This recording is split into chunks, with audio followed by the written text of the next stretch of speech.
Bonjour tout le monde, je suis bien de retour après cette très longue période de ce terrible mois de mai. Il s'est passé plein de choses, ma plante a bien poussé si vous comparez avec les autres vidéos, et inversement mes cheveux sont tombés. Mais je suis de retour pour vous faire le bilan de ce fameux mois de la fantaisie, vous parler de ce qui a fonctionné, de ce qui n'a pas fonctionné, et de vous annoncer un petit peu ce que je vais lire par la suite. Je vous laisse avec le générique. C'est parti.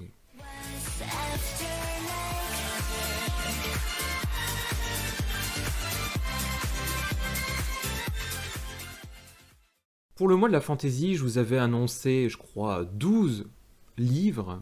Évidemment, je n'allais pas tous les lire, mais j'ai quand même essayé d'en lire le maximum, malgré un emploi du temps qui était quand même sacrément chargé. Ce qui fait qu'au début, j'ai pris un rythme assez correct, et au bout d'un moment, ça s'est aplati complètement. Je vais d'abord commencer par évoquer les sagas, puisque j'ai terminé le deuxième tome de la deuxième trilogie de l'Assassin Royal. Pour faire un résumé très rapide, donc on suit toujours les aventures de Fitz qui désormais est adulte et doit retourner à la cour des Longs-Voyants afin de, comment le dire sans spoiler, non je le dis pas, voilà. Il retourne à la cour des Longs-Voyants. J'ai globalement apprécié ce tome numéro 2, même s'il présente toujours les mêmes défauts, c'est-à-dire le point de vue d'un personnage qui est quand même assez horripilant et qui passe son temps à se disputer avec tout le monde pour des raisons un petit peu... On a du mal à le défendre, on a du mal à sympathiser avec lui. J'adore les autres personnages, vraiment, il y a toute une série de personnages que j'aime beaucoup. Mais alors, le personnage principal de Fitz, c'est compliqué. C'est vraiment compliqué. Je me pose la question d'ailleurs, est-ce que Robin Hobb a voulu en faire un personnage aussi pénible? Est-ce que c'est volontaire? Est-ce qu'elle s'en est rendue compte? J'en sais rien. À côté de ça, on est dans un tome qui se trouve au cœur du château, avec des intrigues de cour, et moi, généralement, c'est ce que je préfère avec Hobb, parce que c'est là où il y a plein de personnages, et c'est ce qui m'intéresse le plus. Voilà. Donc, des petites intrigues, chaque chapitre on alterne, on parle avec un tel, on voit des liens qui se tissent, des disputes, parce qu'il y a plein de disputes pour des sujets toujours un peu stupides malheureusement. Globalement, je reste quand même un peu déçu par la fin de ce tome, mais je suis toujours déçu par la fin des tomes de l'Assassin Royal. Avec une exception peut-être, c'est le tome 2 de la première trilogie, où la fin était assez intéressante, mais là, je trouve qu'elle a très mal posé les intérêts et les enjeux pour la suite, et globalement, je sens pas cette espèce d'angoisse ou de peur que je pouvais avoir lorsque je lisais la première trilogie. Dans la première trilogie, vous avez quand même des espèces de zombies, des personnes qui n'ont plus d'âme et qui se retrouvent comme ça à errer et attaquer les autres. Et cette menace qui est grandissante, moi, elle m'angoissait et j'avais envie de voir tout ça réglé.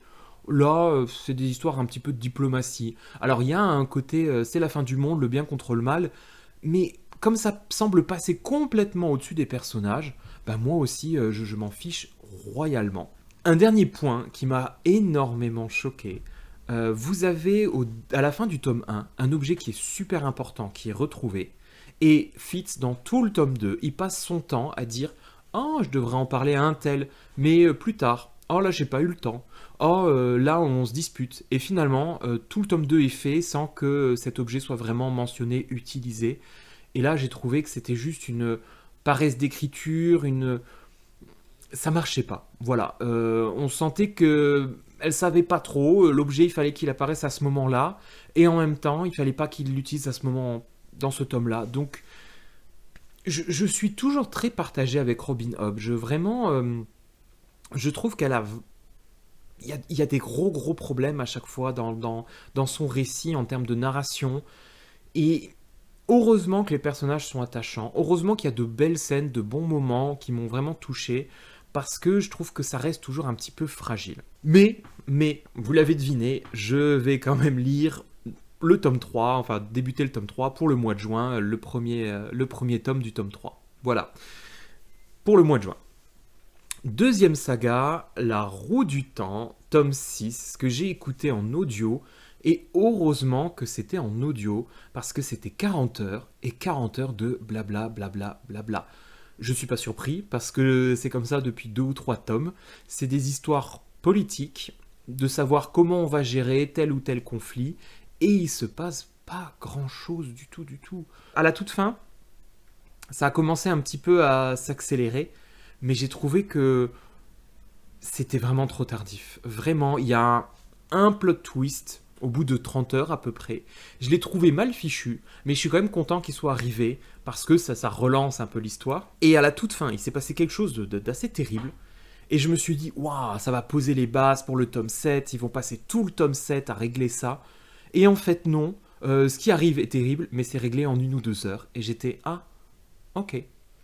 Et il le fait depuis, à chaque tome. À chaque tome, depuis le tome 1, on a 40 heures de blabla, et tout se règle. Il y a un truc qui apparaît à la fin, tout se règle en 2 heures.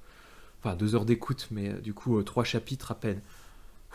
Je continue de lire la saga parce que ça fait maintenant 6 tomes, il en reste encore 8.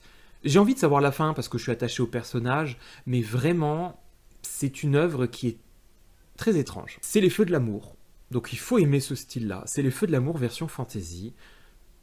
J'aime bien le côté que ce soit sur le ton long, et je pense que l'auteur voulait voir ses personnages grandir. Maintenant, ils sont en train de devenir grands, plus matures et plus intéressants, et tant mieux. Mais 6 tomes pour ça, c'était quand même compliqué. Après, pareil, ça reste un univers construit que je commence à maîtriser et bien comprendre. Je prends toujours du plaisir quand je me plonge dedans, mais compliqué, compliqué. Heureusement que j'ai quand même mes chouchous et que j'ai envie de connaître leur destin. On passe ensuite maintenant au livre que j'ai commencé, mais que je n'ai pas terminé. Pour des raisons différentes. Premier livre que j'ai commencé, c'est Donatarte, le maître des illusions. J'ai commencé parce que je me disais, tiens, c'est de la fantaisie, les illusions. Eh ben pas du tout. Et c'est pour ça que j'ai arrêté en fait. C'est ce qu'on appelle de la Dark Academy, c'est-à-dire une espèce d'histoire un peu sombre dans un contexte scolaire, je dirais. Voilà. C'est des étudiants d'une école assez prestigieuse qui étudient les lettres, le grec, le latin, etc. Et j'en suis qu'au tout début, hein. J'ai lu 150 pages, j'ai arrêté quand je me suis dit non, en fait, c'est pas de la fantaisie, on n'ira pas sur de la fantaisie du tout. Ou je pensais qu'il allait y avoir au moins un élément magique, un peu sombre. Non, rien du tout. Enfin, peut-être que ça va arriver, j'en sais rien. Mais bref, voilà, on est un peu dans une ambiance un peu étrange parce que l'autrice commence à nous présenter au fur et à mesure le petit groupe de personnages et à nous présenter quelques éléments étranges, mais pour le moment, c'est juste des étudiants qui mènent leur vie d'étudiants, et voilà. À voir. Je sais pas si je vais le reprendre tout de suite pour le mois de juin, j'aimerais bien, mais on verra, parce que je me suis rendu compte aussi que le format physique, lire des livres au format physique, j'ai de plus en plus de mal. Vraiment, moi je prends du plaisir dans mon lit avec ma liseuse. Format physique, ben il me faut du soleil, il me faut du confort. C'est pas évident, voilà. Mais on verra, pourquoi pas. Autre tome que j'ai commencé et que je n'ai pas réussi à finir pour la 3e fois, je crois. Mais cette fois-ci, je vais le finir, vous inquiétez pas. C'est Prince Captif. Prince Captif de C.S. Paca. C'est compliqué, compliqué. Vraiment, je vais pas m'étendre trop longuement, sinon ma vidéo va faire vraiment 50 minutes. Je pense qu'il faudra prendre à un moment donné le temps pour parler de Prince Captif, et je le ferai sûrement quand j'aurai lu l'ensemble de l'œuvre. Pour vous faire un petit résumé de Prince Captif, c'est un prince qui se retrouve en tant qu'esclave dans une contrée qui le déteste. Mais personne ne sait que c'est lui.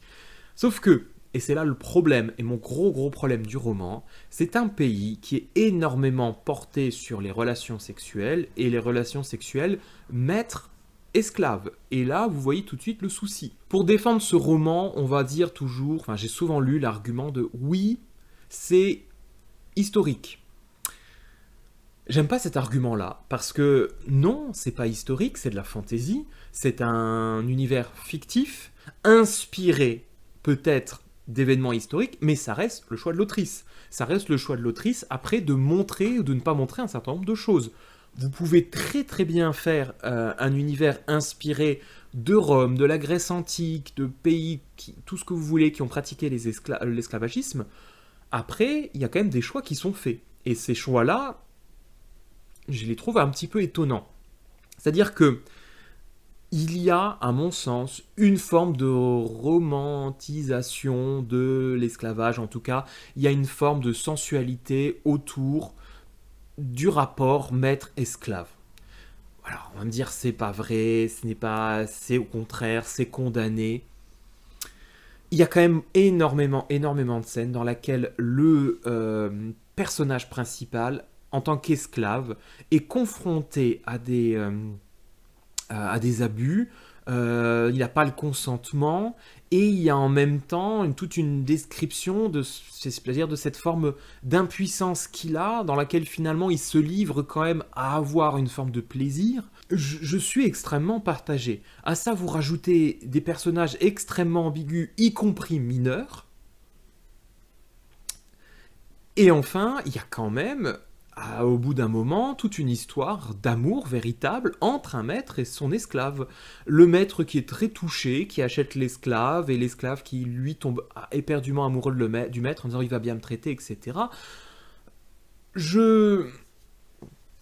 Voilà. Je trouve qu'il y a une forme de distance parfois que les lectrices prennent vis-à-vis de ce roman parce que, je pense, après c'est mon explication et peut-être que j'ai tort et pourquoi pas, parce que ça reste des hommes et que le rapport est pas le même et du coup les violences qui sont faites sont pas interprétées de la même manière. Après on pourrait contester, on pourra en débattre, on pourra en discuter. Je vais quand même continuer à lire parce que ça m'intéresse notamment de voir la romance évoluer entre le maître et l'esclave parce qu'il y a quand même des éléments assez intéressants. Le maître c'est un personnage froid qui justement lui n'a pas de relation directement avec son esclave. Par contre, il le met dans des situations horribles. Et je ne sais pas comment on peut imaginer, enfin j'ai du mal à imaginer comment à un moment donné l'esclave va pouvoir lui pardonner. Alors on va lui inventer tout un tas de traumas et il va pardonner, on va dire ah oui on comprend. Moi je reste, je suis quand même très gêné par rapport à ça. Donc il me reste une centaine de pages, j'ai arrêté au pile au moment où commence l'action. C'est-à-dire qu'à un moment il y a l'esclave, on vient le chercher, on lui dit tiens on t'emmène, on sent qu'il y a une embrouille. Et à ce moment-là j'étais ok, je vais faire une pause. Mais là je continue. Là je crois que j'ai passé en fait, tout le monde dit à chaque fois, c'est le début, c'est lourd, on passera à la suite. Bon, bah, je passe là à la suite et je pense que j'en ferai une vidéo sur Prince Captif, toutes les choses qui me dérangent dans ce roman. On arrive maintenant sur les lectures que j'ai terminées. Le Pont des Tempêtes. Le Pont des Tempêtes, je vous en ai parlé longuement dans une vidéo parce qu'il y a trop de choses qui m'ont fait rire et que je ne peux pas résumer ça en 2 minutes. Mais j'avais besoin d'en parler. Je vais ici faire non pas mon mea culpa, mais nuancer un petit peu, parce que je me suis dit, oh quand même, tu as passé beaucoup de temps à t'en moquer, t'as pas passé beaucoup de temps à parler quand même des points positifs. Les points positifs, il faut quand même insister là-dessus, ça reste une femme qui est présentée en tant que femme forte, qui sait se battre, qui se veut intelligente. Moi, j'ai trouvé que ça marchait pas, mais c'est quand même le but du livre. Alors, de là à en faire un livre féministe, j'en sais rien, c'est pas à moi de juger, mais il faut bien reconnaître qu'il y a cette femme qui est douée, qui est un peu ambiguë, qui n'hésite pas à mentir, à trahir, qui se bat. Elle bat plein de mecs, elle en tue plein. Ok. À ça, il faut rajouter aussi un autre point fort, la question du consentement, c'est-à-dire qu'on n'a aucune violence qui est faite, je crois, à cette femme. C'est toujours des choses auquel elle accepte et qu'elle se livre volontairement de son plein gré. Il n'y a pas le classique de violence, harcèlement, torture psychologique. Pas du tout. Pas du tout. C'est même peut-être elle qui est un petit peu dans, j'allais dire, dans le côté manipulation. Autre roman que j'ai terminé, et là... vous allez vous dire, mais le pauvre, il a passé un mois terrible parce que, là, de tout ce que je suis en train de vous évoquer, il n'y a pas de grand coup de cœur. Mais ouais. Le 8e sortilège de... Ah, il y a les cloches. Oh là là. J'arrive pas à savoir si vous allez beaucoup les entendre ou pas, donc pour le moment, j'attends, mais on va voir. Le 8e sortilège de Terry Pratchett. J'avais déjà eu beaucoup de mal avec le tome 1. Le tome 2, qui fait que 200 pages, j'ai mis peut-être 2 semaines à le lire. Je pense que là, je suis incapable de vous le résumer. Il se passe tellement, tellement, tellement, tellement de choses. Il n'y a pas de chapitre. C'est toujours personnage sur 2 pages. Et puis ensuite, on passe à un autre point de vue, un autre personnage sur 2 pages, sur 2 pages, sur 2 pages. Il nous expose en 200 pages la- tout ce qu'il veut mettre et évoquer dans son univers qui est énorme, énorme, énorme. Et moi, ça m'a écrasé. Il se retrouve au bout du disque monde, il tombe, il rencontre des trolls, des druides, un guerrier, les démons, la mort, les mages. Waouh, waouh, waouh, waouh, ça n'arrête pas, ça n'arrête jamais. Pourtant, il y a des blagues qui sont drôles, il y a des références aux contes, aux sorcières. Ça me faisait rire par moments, mais j'avais vraiment, vraiment beaucoup de mal. Vraiment compliqué à suivre. Et j'ai pas passé un très bon moment. Quand je l'ai terminé, j'étais assez content. Je m'inflige tout ça parce que j'aime bien faire les choses dans l'ordre, et je sais que les tomes suivants sont beaucoup plus plaisants. Donc, je continue, je continuerai, et je ferai tôt ou tard le tome 3. Alors pas en juin, là j'ai besoin d'une grande pause, mais waouh, on sent que pour le moment, c'est pas très bien maîtrisé, et c'est un petit peu méchant, je sais pas pour qui, pour lui ou pour moi, mais j'ai l'impression que ça ressemble beaucoup aux histoires que j'étais capable d'écrire quand j'avais 12-13 ans, où j'avais envie d'imaginer plein de choses, et on se noyait sous les dialogues, les histoires, les blagues et tout, et... Point positif, vraiment, mais je crois que c'est une œuvre qui est reconnue pour ça. Grand bravo à la traduction, parce que c'est quand même pas simple à traduire. Je l'ai lu en français et je l'ai trouvé très bien. La traduction, vraiment, très belle traduction. Dernier roman, et je sais pas pourquoi je le place là, mais c'est pas grave. Enfin si, je sais pourquoi je le place là, c'est parce que je l'ai pas terminé non plus. Je suis à 300 pages. La guerre du pavot. La guerre du pavot, c'est un roman que je voulais lire depuis très longtemps, puisque c'est une fantaisie dans un univers asiatique. On est même inspiré des événements de la Seconde Guerre mondiale dans un univers qui reste médiéval. C'est-à-dire que vous avez la Chine, avec ses traditions, oppressée par un ennemi très puissant sur une petite île, qui utilise toutes les technologies dont ils ont à leur disposition grâce à l'Occident pour oppresser un petit peu cette pauvre petite Chine, entre guillemets, parce que ce n'est pas véritablement la Chine. Et dans cet univers-là, vous avez le personnage de Rin, qui est une orpheline, qui vit dans une misère absolue, et qui décide de passer un concours pour entrer dans l'école la plus prestigieuse possible en Chine. Enfin, en Chine. Dans ce pays qui n'est pas la Chine. Elle décide de passer ce concours pour échapper justement à son destin, qui est d'épouser un homme affreux et de devenir une femme... et de porter des enfants. Voilà. Je suis un peu déçu. Ça se lit bien, vraiment, mais je crois que j'avais beaucoup d'attentes pour ce roman, et je trouve que, au niveau de la narration, il y a quand même quelques soucis. C'est-à-dire que là, j'ai lu 300 pages sur les 500, il s'est passé beaucoup de choses, et je trouve qu'il se passe trop de choses, sans qu'on prenne le temps de bien s'attacher à l'univers, aux personnages, à ce qui s'y passe. Je peux pas trop vous en parler sans spoiler, mais je trouve que ça va très vite, et parfois on a l'évocation d'un souci ou d'un élément d'univers, par exemple, oh tiens, il y a ce pouvoir-là, et 100 pages plus tard, l'héroïne va obtenir ce pouvoir, ou va être associée à tel personnage, etc. Je trouve que ça va très vite. Je sais pas trop où on veut nous emmener, il y a des enjeux qui sont encore mal posés. On sent que c'est, je crois, un premier roman. Voilà, moi j'avais des attentes énormes. Je pensais vraiment que ça allait être un univers complexe, riche et intéressant. Je le trouve pas si complexe que ça pour le moment. Je le trouve intéressant parce que c'est un système de magie auquel on n'a pas forcément l'habitude. C'est-à-dire que dans cet univers-là, vous avez des personnages qui sont des chamans, qui vont emprunter des pouvoirs à des divinités avec un rapport un peu particulier. C'est-à-dire que ces divinités-là risquent d'abuser, de demander des choses en échange, de prendre possession du corps, enfin, il y a tout un rapport au contrôle, à l'équilibre. Et évidemment, cette héroïne, elle est plongée là-dedans, dans quelle divinité je choisis, qu'est-ce que j'accepte de faire ou non. Je vais quand même lire la suite, parce que j'ai commencé, j'ai envie, ça se lit bien, c'est une trilogie, je pense que ça va s'améliorer au fur et à mesure. Je dis pas que c'est mauvais, loin de là, je trouve qu'il y a vraiment des éléments très positifs, notamment l'héroïne, qui une fois de plus pour le coup est assez extraordinaire, elle est intelligente, elle est maligne, elle bosse, elle s'entraîne, elle n'est pas simplement douée par essence, il y a aussi ce côté, je vais donner le maximum de moi-même.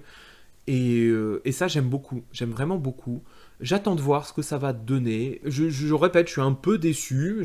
C'est pas une lecture déplaisante. On verra, on verra. Je crois que j'ai tout dit. Donc, selon mes calculs, ça fait quoi? Je crois que j'ai lu en tout 4 romans. Le Pont des Tempêtes, La Huitième Couleur. Oui, c'est ça. 4 romans. J'en ai démarré 3 que je n'ai pas terminé. Je ferai peut-être une vidéo pour vous annoncer quand même mes lectures de juin. J'ai pas parlé des mangas parce que, pareil, je n'ai pas envie de parler pendant 2 minutes de mangas que j'aime énormément. Je ferai peut-être une vidéo un peu plus longue, pareil, sur les mangas, etc., etc.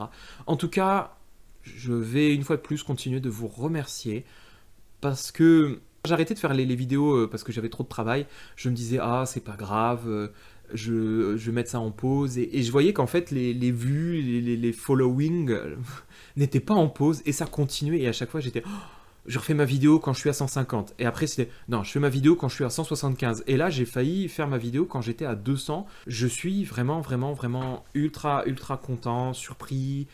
Et ça me touche beaucoup. Donc, j'ai hâte de lire une fois de plus vos commentaires. J'ai hâte de savoir ce que vous avez pensé de vos romans, comment vous avez passé ce mois, ce que vous avez lu, ce que vous n'avez pas lu, ce que vous avez déjà lu par rapport à ce que j'ai évoqué. Et ben, je vous remercie, je vous souhaite une très très bonne journée, je vous embrasse très fort, et à très bientôt pour la prochaine vidéo qui arrive, normalement dans les prochaines semaines, rassurez-vous, vous n'allez pas devoir attendre comme ce fut le cas pour ce long mois de mai. Merci à tous, bye.